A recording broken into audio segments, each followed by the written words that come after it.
Oke, assalamualaikum warahmatullahi wabarakatuh. Gimana nih yang telah mengerjakan soal tryout dari Muiza? Pada bisa kan? Ada fisika dasar, ada kimia dasar, ada matematika dasar. Nah, gimana nih untuk soal matematika dasar dulu deh? Pada bisa kan ya? Oh, bisa dong. Nah, tanpa basa-basi mungkin saya akan langsung membahas soal-soal yang dikeluarkan atau diujikan tryout matematika dasar kemarin ya di Muiza. Nah, mungkin ini nomor satu, kita disuruh mencari himpunan penyelesaian yang benar atau HP dari pertidaksamaan nilai mutlak. Oke, kita tulis ulang dulu cara jawabnya ya. Saya tulis ulang di mana ini pertidaksamaannya adalah nilai mutlak dari X min 3 lebih kecil 2 nilai mutlak X plus 1. Nah, untuk menjawab ini, karena dia ada tanda lebih kecil dari, ini misalkan ini adalah sumbu X ya, ini adalah Y, kita misalkan.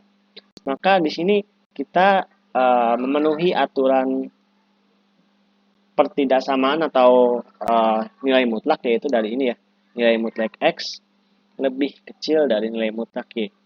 Ya. Maka untuk syaratnya adalah jika dan hanya jika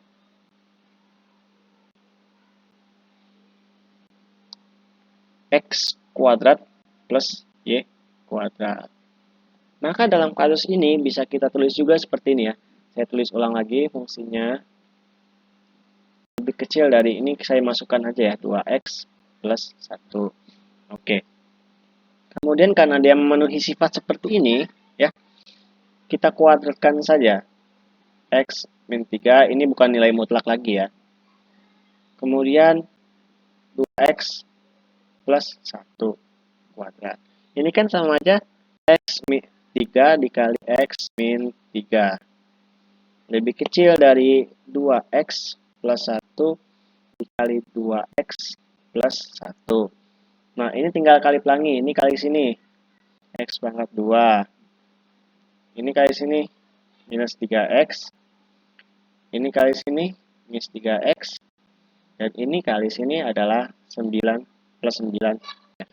Lebih kecil, kita ulangi kaknya yang sama, maka dapatkan x 4x kuadrat ditambah 8x ditambah 1. Oh maaf, ini 2 ya. Ini 2, ini 2, ini 2. Maka di sini adalah 4 ya. Oke. Di sini kita dapatkan x kuadrat minus 6x plus 9 lebih kecil dari 4x kuadrat plus 8x 4. Oke. Maka dari sini kita dapatkan, kita jelaskan ya, untuk mencari nilai x-nya. Maka di sini saya pindahkan dulu deh yang 6x plus 9, saya pindahkan ke kanan, maka didapatkan 4x kuadrat ditambah 14x minus 5.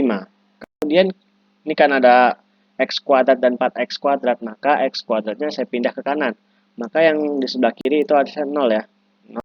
Kemudian ini menjadi 4x kuadrat. Di sini plus x kuadrat ya, pindah ruas jadi minus. Jadi 4x kuadrat dikurang x kuadrat, yaitu 3x kuadrat ditambah 14x minus 5. Maka dari sini kita dapatkan dari persamaan ini adalah x plus 5 dan 3x minus 1. Perhatikan karena di sini tandanya lebih kecil dari, bukan lebih kecil dari sama dengan, tidak ada sama dengannya ya. Maka untuk himpunan penyelesaian pertama, itu dia menggunakan tanda gabungan atau U ya, simbolkan dengan U. Atau dari sini kita definisikan dulu X sama dengan minus 5, dan ini adalah X sama dengan sepertiganya. Ya. Kemudian, didapatkan berarti HP-nya atau himpunan penyelesaian pertama yaitu dari minus hingga sampai minus 5 atau U ya, dari sepertiga sampai hingga ya. Seperti ini tandanya. Tandanya dia tidak tertutup untuk minus 5 dan minus 3 karena ini ya tadi. Dia tidak ada sama dengan maka terbuka. Maka untuk himpunan penyelesaiannya bisa saya tulis juga HP sama dengan anggota bilangan X. Di mana X-nya itu harus lebih kecil dari minus 5 atau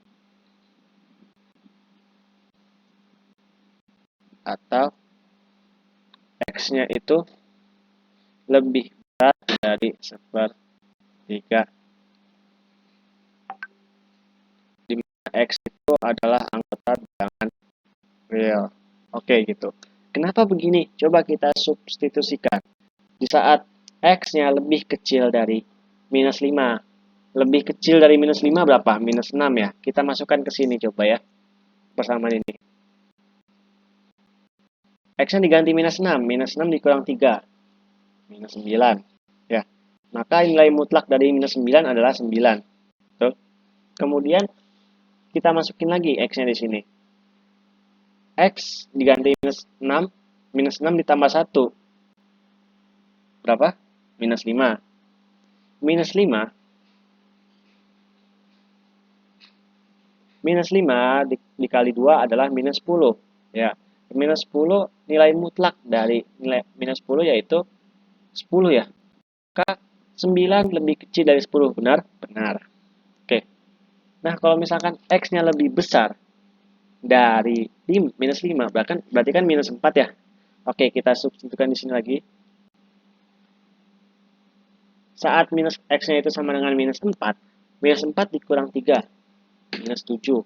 Ya, adalah nilai mutlak dari minus 7 yaitu 7. Kemudian X-nya kita ganti lagi, minus 4. Minus 4 ditambah 1, minus 3. Minus 3 dikali 2. Minus 3 nilai mutlak. Berapa? 3 ya. 3 kali 2. 6. Berarti 7 lebih kecil dari 6. Apakah benar? Salah. 7 itu lebih besar dari 6. Maka untuk yang persamaan X lebih besar dari minus 5, itu salah ya. Maka yang benar adalah ini. Begitupun sebaliknya kita uji manual untuk yang ini. Kalau misalkan kalian penasaran silahkan ya. Konsepnya sama seperti tadi, tinggal dimasuk-masukkan saja X-nya. Misalkan X-nya itu lebih besar dari minus 3, lebih besar dari X sepertiga, atau kalian masukkan X-nya itu lebih kecil dari sepertiga. Manakah yang sesuai gitu dari persamaan ini gitu ya. Itu silakan kalian coba manual. Oke, kita lanjut sekarang nomor kedua. Nomor 2 itu mencari domain natural dari fungsi f(x) ya, persamaan ini. Oke, domain natural itu simbolnya apa? df. df-nya berapa gitu ya. Nah, untuk menyelesaikan persamaan ini simpel saja. Kita melihat aturan akar itu tidak boleh bernilai negatif. Karena apa? Kalau negatif itu menjadi bilangan kompleks. Misalkan akar 4. Akar 4 itu adalah 2. Kalau misalkan akar minus 4, maka 2 akar minus 1. Nah, minus 1 ini adalah setara dengan I ya. Dimana I itu kan akar minus 1. Kalau I kuadrat itu minus 1. Gitu ya. Ini aturannya. Kalau I3, berarti minus 1 akar 1. Minus 1. Kalau misalkan I4, minus 1 kali minus 1. Berapa? Positif ya 1. Begitu seterusnya. Ya. Itu aturan dari nilai kompleks. Tapi untuk mencari domain natural atau persyaratan dari akar, itu tidak boleh bernilai negatif. Karena kalau benar negatif, maka akan menjadi bilangan kompleks. Seperti itu. Maka kita tinjau untuk pertama, yang akar dulu. Apakah aturan akar boleh bernilai 0? Boleh. Akar 0 berapa? Ya 0. Masih boleh ya. Berarti kita mencari di sini berapa nilai X yang mengakibatkan nilainya itu 0. Berarti gini, kita tulis juga 3X plus 2 itu sama dengan 0. Oke, berarti X-nya sama dengan minus 2 per 3. Ya enggak? Ini kita pindah ke sana jadi minus 2. Kemudian ini pindahkan jadi ke bawah jadi penyebut ya. Jadi dapatlah X minus 2 per 3. Oke. Maka didapatkan di sini X-nya itu minus 2 akar 3. Apakah lebih besar atau lebih kecil? Nah, itu masalahnya ya. Oke, kalau misalkan X-nya lebih kecil dari minus 2 per 3, kita anggap 1 di sini. Minus 1 lah. Kan minus 1 lebih kecil ya. Minus 1 lebih kecil dari minus 2 per 3. Maka kalau misalkan kita masukkan ke akar, maka hasilnya minus 1 kali 3. Minus 3. Minus 3 ditambah 2, minus 1. Nah, di situ sudah ada minus. Maka tadi akaran akar tadi adalah akar tidak boleh bernilai minus. Maka di sini aturan lebih besar, lebih kecil dari minus 2 per 3 itu tidak boleh, salah. Maka otomatis X-nya itu harus lebih besar ya. Harus lebih besar sama dengan 2 per 3. Kenapa ada sama dengannya? Karena di saat X-nya itu bernilai minus 2 per 3, itu masih boleh. Karena apa? Akarnya itu bernilai 0 ya, masih bisa. Maka ini dapatkan DF yang pertama. Oke. Kemudian kita ada lagi yang bawah yaitu penyebut. Aturan penyebut itu tidak boleh bernilai 0. Karena apa? Kalau penyebutnya bernilai 0, maka fungsinya tidak terdefinisi. Contoh, 1 dikurang 0 berapa? Berapa? Tidak terdefinisi kan? Tak terdefinisi. Nah, oleh sebab itu, akarnya ini penyebutnya tidak boleh 0 atau menyebabkan fungsinya tidak terdefinisi. Maka saya tulis juga X plus 5 sama dengan 0. Maka X5-nya, X-nya sama dengan minus 5. Nah, berarti agar penyebutnya tidak bernilai 0, maka X-nya tidak boleh sama dengan minus 5.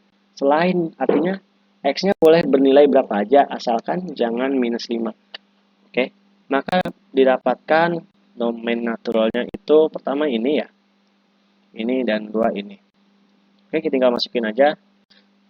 Di mana anggota bilangan X, di mana X-nya itu lebih besar sama dengan minus 2 per 3, kemudian X-nya itu tidak boleh sama dengan 5, di mana X-nya itu anggota bilangan real ya. Seperti itu. Itu untuk mencari domain naturalnya. Oke, lanjut. Sekarang ada nomor 3 itu tentang materi laju terkait ya. Dimana sebuah wadah berbentuk tabung, saya gambar dulu tabungnya. Seperti ini ya. Gambar tabung. Oke, oke. Nah, seperti ini ya, saya nggak sempurna gambarnya, apa-apa ya. Nah, tabung seperti ini dengan jari-jari wadah ya. Anggap aja di sini ya. Ini adalah 20 cm yang garis tadi. Kemudian tingginya itu tinggi maksimal tabung adalah 60 cm. Ya. Kemudian apalagi? Berapakah laju kenaikan air saat air kedalaman 40? Anggap saja di sini 40 ya. Dari sini ke sini ya. Dari titik sini sampai dasar itu 40, anggap saja. Nah, perhatikan untuk mencari laju kenaikan, berarti kan laju kenaikan itu dH dt-nya atau perubahan dari tingginya. Kenapa? Karena kalau misalkan kita masukkan air, tuangkan air dari atas ke bawah, maka dia lama-lama air itu semakin lama semakin tinggi ya, semakin tinggi, semakin tinggi, semakin tinggi sampai dia penuh. Airnya itu penuh ke tabung dan akhirnya melumer ya atau keluar. Nah, maka di sini ada perubahan tingginya dari air itu. Berarti yang ditanya adalah ininya, laju kenaikan airnya, dH dt-nya. Lalu apalagi yang ditanya? Ini aja ya, yang ditanya pada saat H itu sama dengan 40 cm. Dengan laju, bentuk tabung air dengan laju. karena air itu menyesuaikan wadahnya, dan sedangkan wadahnya itu adalah tabung, maka yang diketahui adalah dV dt-nya, volume tabung itu sendiri, 5 cm kubik. Oke, untuk menentukan dH/dt itu kita menggunakan persamaan volume ya. Volume tabung itu di mana? Volume tabung itu adalah pi R kuadrat H-nya. Oke, ini kita menggunakan rumus seperti ini. Lalu untuk mencari R-nya, di sini kan nggak ada R ya, nggak diketahui R untuk persamaan dt-nya, maka kita cuma cukup menggunakan H. Nah, untuk mencari konsep kesebangunan R dengan H, kita lihat R. Karena di sini nggak ada perubahan R ya, nggak ada perubahan R, R-nya 20, dari bawah ke atas tetap 20, maka adalah R-nya konstan sama dengan dari H. H-nya ya, perubahan tingginya per tinggi maksimumnya.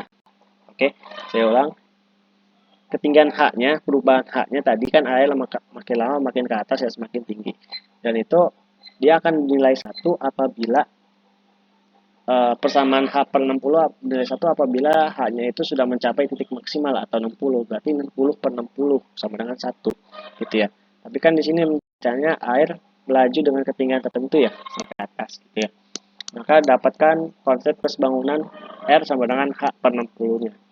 Maka ya sudah, nggak ganti saja di kuadratnya, langsung saja per 2 per 3.6 langsung aja ya, lihat. Maka V-nya adalah P H pangkat 3 3.600 lah ya. Oke, kita ke sini.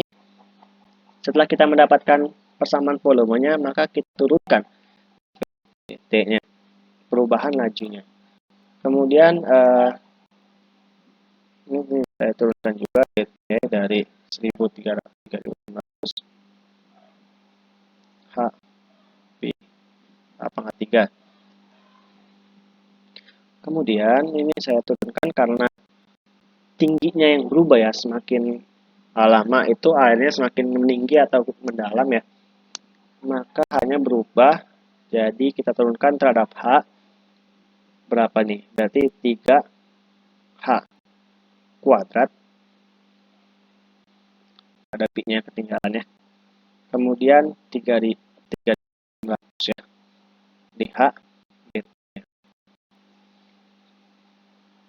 Kemudian karena ini 33, kita sederhanain dulu, dV dt sama dengan 1.200 pi H pangkat 2 dH dt-nya. Karena yang ditanya dH dt, ini kita pindah ruaskan di sini dH dt berarti 1.200 pi H pangkat 2. Oke, maka 1.200 nya berapa, kita tetapkan pi saja lah ya. H-nya itu saat 40, maka 40 kali 2 pangkat 2, maka 1.200 per 1.500 pi ya. Atau saya sederhanakan adalah di sini saya ketinggalan ya, dV dt-nya. Di sini juga sama, dV dt. Ini dV dt. Itu saya sederhanakan menjadi 3/4 pi dV dt-nya.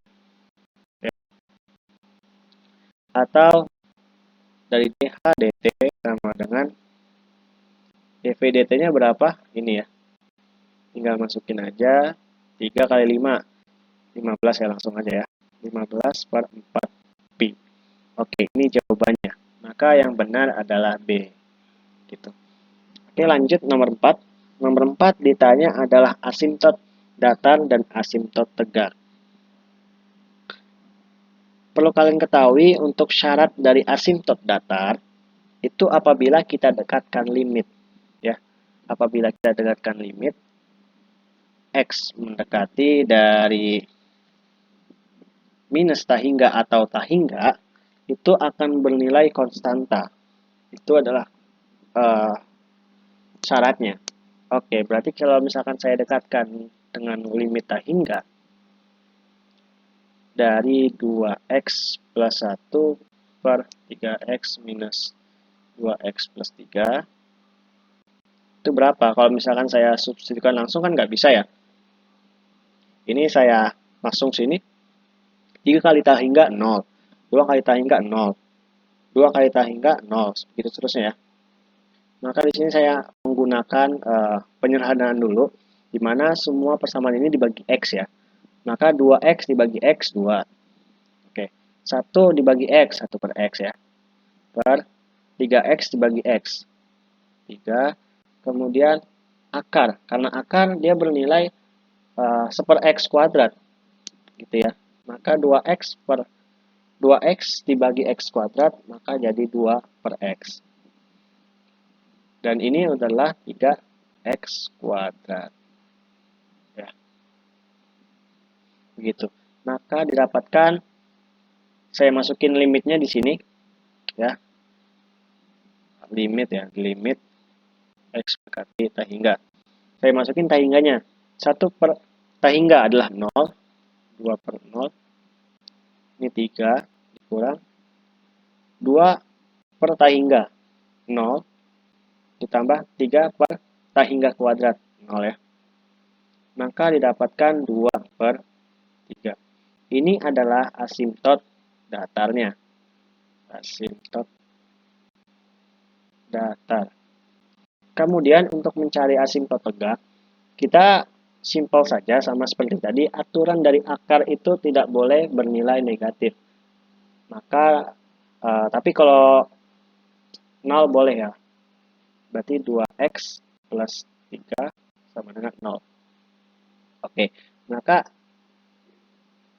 2x minus 3, x-nya adalah minus 3 per 2. Nah, ini simpel saja ya. Dimana untuk asimtot tegaknya itu memenuhi syarat apabila kita dekatkan dengan limit konstantanya, konstan, maka akan bernilai tahingga di sini. Ya, karena dari syarat penyebut itu tidak boleh 0, penyebut itu tidak boleh 0, maka fungsinya itu jadi tak terdefinisi ya. Tapi sedangkan untuk kasus ini kan ada akar ya, kita tinjau akarnya saja. Akarnya saja apabila akar itu bernilai tahingga. Maaf, untuk akarnya itu tidak boleh bernilai negatif ya. Tidak boleh bernilai negatif. Kalau negatif itu menjadi bilangan imajiner. Maka syarat dari ini adalah, syarat dari akarnya adalah ini ya. Dimana kalau misalkan kita masukin akar 2x plus 3, masukin minus 3 per 2-nya ke sini ya. Maka didapatkan akar 0 ini, akar 0 masih boleh ya. Nah, ini adalah batas asimtot tegaknya. Asimtot tegaknya. Oke, tinggal lihat aja ya. Asimtot tegak minus 3 per 2. Oke, ini. Kemudian asimtot datarnya 2 per 3. Oke, maka jawabannya A ya. Oke, lanjut. Untuk nomor 5. Di sini ada grafik limit. Perhatikan. Oke, saya tinjau satu-satu. Untuk limit kanan. Kita dari sini dulu deh, dari sini. Untuk limit minus 6. Untuk limit x mendekati minus 6 dari kiri. Apakah ada? Tidak ada ya. Di sini grafik tidak ada, maka langsung saja minus 6 dari kanan. Itu adalah ini ya, dari kanan dari sini ke sana. Berarti grafiknya kan turun ke bawah ya. Ke sini.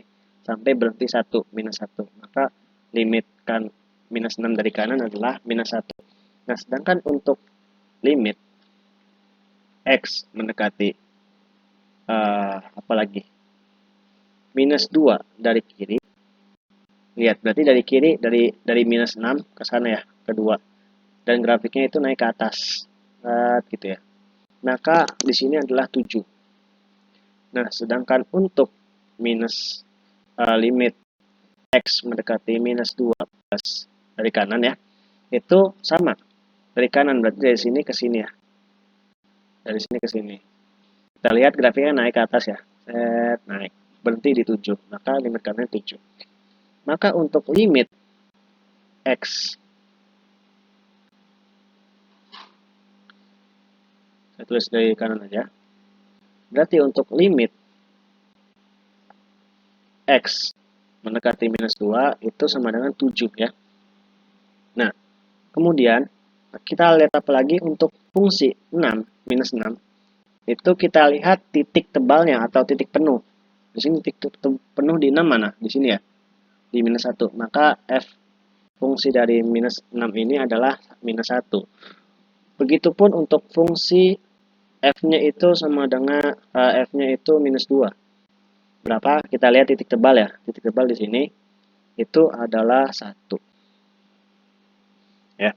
Apalagi yang ada? Oke, kita masuk ke yang sebelah kanan. Ini kan tadi kita tinjau yang sebelah kiri atau ya, dari garis bilangan kiri ya atau minus. Kita lihat dari sebelah kanan. Ada apa aja? Pertama ada limit X mendekati 3 ya, limit kirinya. Limit kiri berarti limit kiri itu dari sana ya, dari kiri dari 0 menuju dari 0 menuju 3. Kita lihat grafiknya itu berhenti di mana? Di 4. Ya. Maka itu adalah 4. Kemudian apalagi limit X mendekati ya, ini bukan tambah, ini mendekati 3 dari kanan atau limit kanannya. Kita lihat dari grafik kanan dari sini ke sini ya, dari sini ke sana. Maka dari grafik ini turun ya, dari sini ke turun. Nah, 7. Maka berhenti di 7. Maka limit X mendekati 3 karena dia bernilai 2 di sini ya. 4 dan 7 nggak memiliki nilai tepat 1 atau nggak sama, limit kiri dan kanannya nggak sama, maka limit X mendekati 3 itu tidak ada. Ya, tidak ada. Dan untuk F 3-nya itu kita lihat titik penuh di sini. Titik penuh di mana? Di 3 di sini ya. 3 dan ini 5. Adalah 5-nya. Apalagi yang diketahui? Oke, untuk limit X mendekati 7 limit kirinya. Apa limit kiri? Berarti ke sana ya. Kita lihat dari gambar itu di 10. Oke, 10. Kemudian untuk limit kanannya nggak ada di gambar ya, maka nggak usah. Maka kita langsung aja di sini langsung F sama dengan 7 ya. Atau F7-nya. F7-nya adalah titik tebalnya di sini, 5. Oke, 5. Ini adalah kondisi-kondisi yang kita terpenuhi ya. Kita lihat di jawaban itu yang paling benar tuh ini ya. Dimana limit X mendekati 3 tidak ada. Kemudian limit minus 6 dari kanan ya. Minus 6 dari kanan itu minus 1. Ada, benar. Kemudian F3-nya itu 5. F3-nya 5, benar.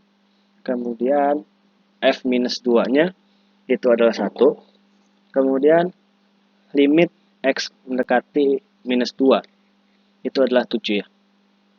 Nah, berarti yang C adalah paling benar ya. Maka jawabannya adalah C. Kita lanjut sekarang masuk ke teorema dalil apit atau teorema apit atau teorema jepit ya. Kalau misalkan di SMA itu namanya. Oke, kita masuk ke pembahasan.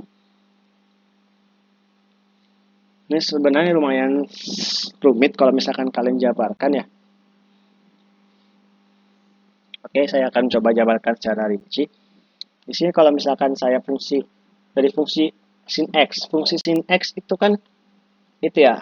Kalau misalkan dia bernilai 0, maka nilainya adalah 1 ya. Sin 0 adalah 0 ya. Sin 0 adalah 0. Kemudian sin 180 adalah 0.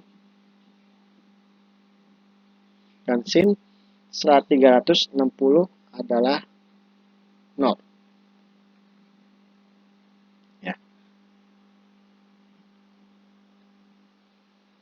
Di sini ya, berarti kalau saya gambarkan dari garis bilangan di sini kalau misalnya dia sin X-nya itu bernilai 0, maka dia bernilai 0. Kalau misalkan dia sin Misalkan sudutnya di sini ya.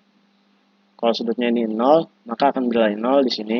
Kalau misalkan sudutnya 90 derajat, itu akan bernilai 1. Kemudian di sini anggap saja 1 ya. Di sini 1. Kemudian di saat sudutnya itu 180, maka bernilai 0 lagi di sini ya, misalkan. Terus kalau misalkan sudutnya 270 derajat, segini ya.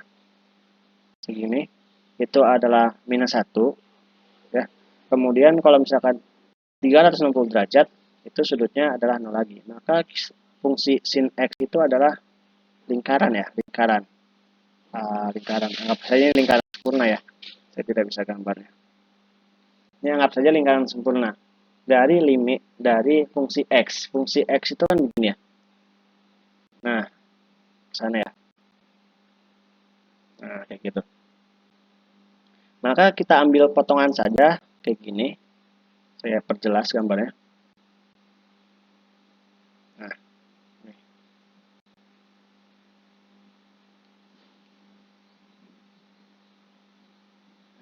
nah, gini ya. Bagian sini saja yang saya ambil. Ini adalah fungsi X-nya, dan ini adalah fungsi sin X-nya ya. Maka, menggunakan dalil apit, berapa nilai X mendekati 0 dari X min sin X. Oke, kita tinjau. Misalkan, berarti kan dia menggunakan sudut yang ini ya. Di sini sudut theta, atau ya saya menggunakan sudut theta lah ya. Dimana saya di sini adalah titik O-nya, atau 0 ya. Kemudian ini adalah ketinggian atau Y, di sini adalah X-nya. Kemudian kalau saya tarik garis di sini ya. Itu adalah titik C. Di sini adalah yang hampitan, itu adalah A-nya. Kemudian di sini adalah titik B. Titik di sini ya. Titik di sini adalah B. Kemudian dari sini sampai sini itu adalah jari-jari atau R dari lingkaran sin X tadi. Maka untuk menggunakan dalil apit kita tinjau dulu dari sudut B O C sama dengan X-nya ya. Maka untuk sin X itu kan menggunakan demi sami, depan miring. Depan miring. Maka depannya adalah ini ya, BC. Dari B sampai C. BC miringnya adalah R. Oke. Maka didapatkan persamaan ini adalah BC sama dengan, misalnya seperti ini, BC sama dengan R sin X ya. Kemudian untuk cos X, saya tinggal lagi, cos X itu kan samping miring. Samping miring. Sampingnya mana? Sampingnya adalah OC ya, sini ya. Kalau misalkan BC itu adalah depan, maka miringnya adalah OC. OC sama dengan L-nya. Miringnya adalah R. Maka titik OC itu adalah R cos theta.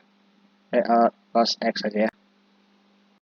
Itu baru kita tinjau sudut dari BOC. Sekarang kita tinjau juga sudut dari sudut dari AOD dengan X ya. Kemudian untuk AOD, saya lupa di sini ya. AOD sini ujungnya. Maka untuk ini adalah kita bisa menggunakan persamaan tangensial atau tan. Tangensial itu kan demi sami di desa. Tan X berarti desa.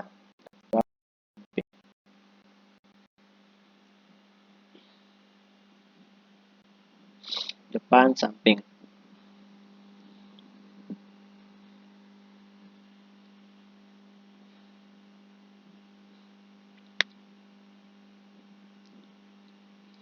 Depan samping maka didapatkan AD ya.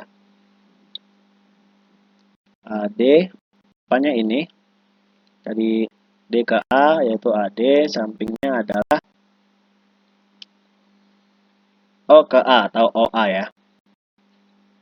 Maka AD-nya adalah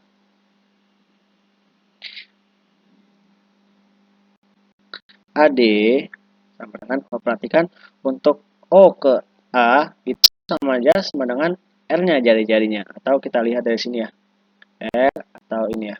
Itu sama saja, tidak ada bedanya. Maka di sini bisa saya ganti R ya. Maka AD-nya bernilai R dan X. Oke. Sekarang kita tinjau lagi untuk luas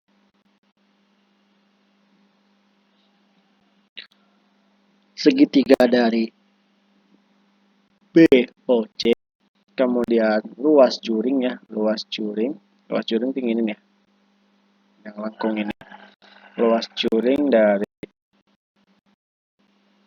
AOB,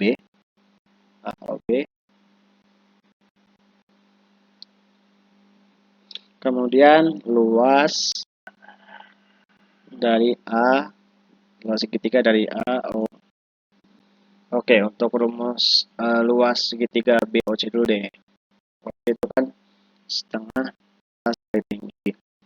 Maka setengah alasnya apa? Alasnya adalah OC. Ya, setengah alasnya OC. Untuk ini dulu ya, BOC. Dan untuk T-nya adalah BC-nya. Ya, BC-nya. Dikali BC. Hasilnya, ini saya tulis juga di sini ya. BOC itu ini ya. R cos X. BC adalah R sin X. Maka didapatkan setengah R sin theta sin X cos X. Kemudian untuk luas juring ya, luas juring itu sama dengan luas juring setengah segitiga A O B dikali R kuadrat. Oke, untuk setengah segitiga AOB, AOB itu kalau kita lihat AOB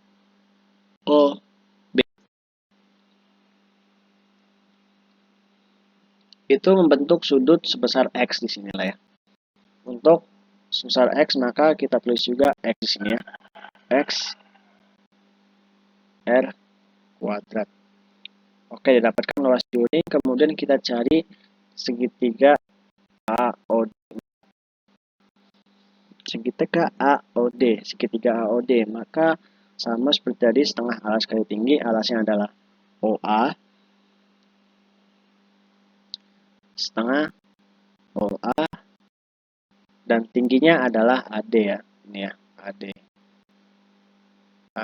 sama dengan, karena OA-nya itu adalah R, karena nilai R, dan AD-nya itu adalah R theta, maka mendapatkan R setengah dan X ya.